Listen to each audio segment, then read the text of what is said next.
번째는요, 성공 사례예요. 어제 판결 선고가 났거든요. 보세요. 2025년 1월 23일 어제자죠. 어제자 판결 선고. 제가 따끈한 판결 한 개 들고 왔습니다, 여러분. 변호사 우광일에게 송달됐다. 어제 판결 선고돼서 자, 어떤 내용인지 한번 봅시다, 여러분. 어제 선고된 판결은 우리 사망보험금 관련된 판결이거든요. 우리가 여러분 이렇게 알고 있을 거예요. 이 사망보험금 가로치고 생명보험금, 이게 언제 나오냐면 종신보험 이런 거에서 나오죠. 이런 거는 이제 상속인의 고유재산이다 이렇게 알고 있어요. 대법원이 판결을 해줬거든요. 자, 왜 그러냐면 보험계약자가 피보험자의 상속인을 보험수익자로 하여, 그러니까 피보험자는 아버지, 대부분 어머니, 아버지의 상속인이니까 아들, 딸이겠죠. 딸을 보험수익자로 하여 맺은 생명보험계약이 있어서, 그러니까 생명보험계약인 게 뭐예요? 내 죽으면 우리 딸한테 돈을 맞추게 해라, 내 죽으면 우리 아들한테 5억 줘라, 뭐 이런 게 생명보험계약이잖아요. 우리가 아는 종신보험이거든요. 이런 것들은 뭐냐면은 피보험자의 상속인, 그러니까 받는 사람은 피보험자의 사망이라는 보험사고가 발생한 때, 그러니까 아버지가 돌아가셨을 때 내가 그 보험 계약에 따른 보험 수익자의 지위에서 보험자에게 보험금을 지급을 청구할 수 있고, 그렇죠, 당연한 거죠.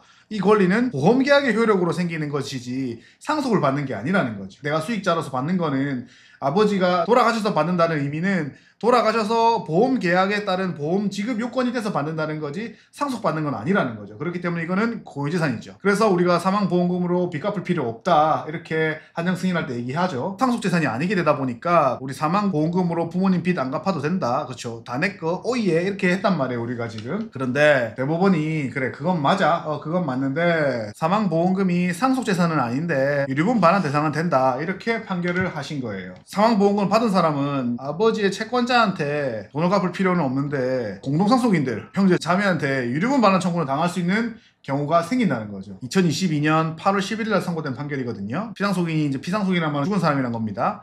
자신을 피보험자로 하여, 그러니까 내 죽으면 누구한테 돈 줘라는 거죠. 아들이나 딸, 뭐 배우자 이런 공동상속인이 아니고 제3자. 이 사건에서는 내연녀였어요. 내연녀를 보험수익자로 지정한 생명보험계약을 체결하고, 그 다음에 보험료를 납입하다 사망, 그러니까 피상속인이 보험료까지 납입한 거예요. 보험료까지 내고 내 죽으면 보험금은 누구한테 줘라? 내연녀한테 줘라. 이런 보험계약을 체결해서 죽어서 내연녀, 제3자가 생명보험금을 수령하는 경우에는 피상속인은 뭐야? 이 제3자 내연녀에게 어떠한 증여를 한 거라고 본다? 유류분 산정의 기초재산에 포함되는 증여를 하였다고 봄이 타당하다, 이렇게 판결을 한 거예요, 2022년에. 자, 풀어볼게요. 저 사건은 내연녀 사건이었단 말이에요. 그러니까 신랑이 아마 의사 남편이었을 거예요. 원래 이제 자기 명의로 돼 있던 걸로 바꾼 거죠. 중간에 교체해가지고. 마누라 입장에서는 우리 신랑이 죽었는데 생명보험금을 다른 사람이 받아가게 된단 말이에요. 그러니까 좀 빡쳐서 유류분 소송을 제기했어요. 그렇게 해가지고 저 판결이 나온 거란 말이에요. 그래서 저 판결의 의의는 뭐냐, 수익자가 공동상속인이 아닌 제3자인 경우 생명보험금이 유류분 반환 대상이 된다면 당연히 수익자가 공동상속인 경우에는 당연히 인정돼야 된다는 거지, 맞죠?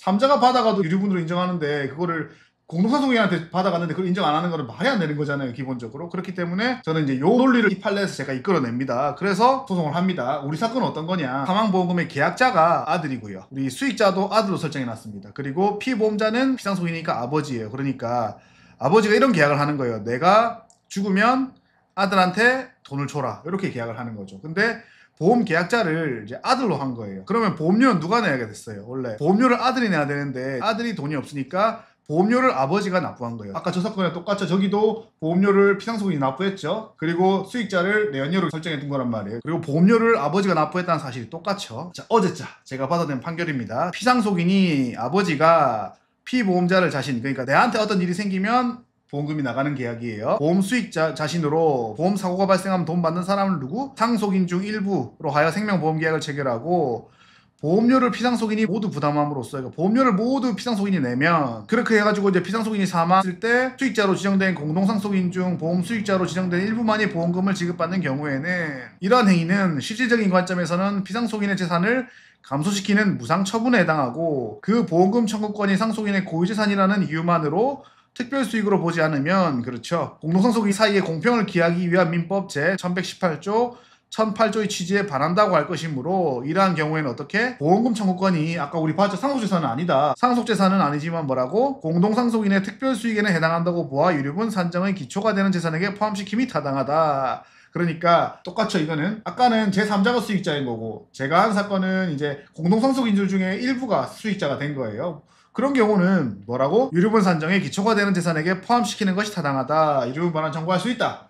요 말인 거죠. 1심 승소했고 2심도 승소했습니다. 1심 주문의 소송 비용은 피고들이 부담한다고 돼 있죠. 다 알겠다 소리죠. 일부 승소 지키겠지만 2심도 소송 총 비용은 피고가 부담한다. 2심도 다 알겠다 소리입니다. 1심에서 원고 대리인 변호사 우광일이고요. 2심입니다. 2심도 제가 했고요. 여기는 이제 법무법인이고 담당 변호사는 6분이나 계시고 2심에서는 4분이나 계시네요. 이 사건을 하신 분이 이제 판사 출신 변호사님. 자, 판사 출신도 이깁니다. 제가. 근데 여러분 이게 당연한 결과인 게 이게 세금도 이어져 있어요. 이것도 제가 설명을 많이 드렸잖아요. 저 유튜브에 방송이 다 있습니다. 이게 국세청에서 발간한 자료예요. 국세청에서 오해가 많으니까 발간한 자료인데 여기도 나와 있어요. 자, 뭔데? 자녀를 보험계약자로 한 생명보험금은 자녀가 받아도 상속세가 없다? 미디어 내용. 아버지가 생명보험을 가입하면서 우리 사건 똑같죠? 보험금 수령인을 자녀로 두는 경우가 많은데 보험계약자를 본인으로 하면 상속세가 과세되지만 보험계약자를 본인이라는 게 이제 아버지란 말이에요. 근데 보험계약자를 소득이 있는 자녀로 둔 경우 상속세가 과세되지 않는다.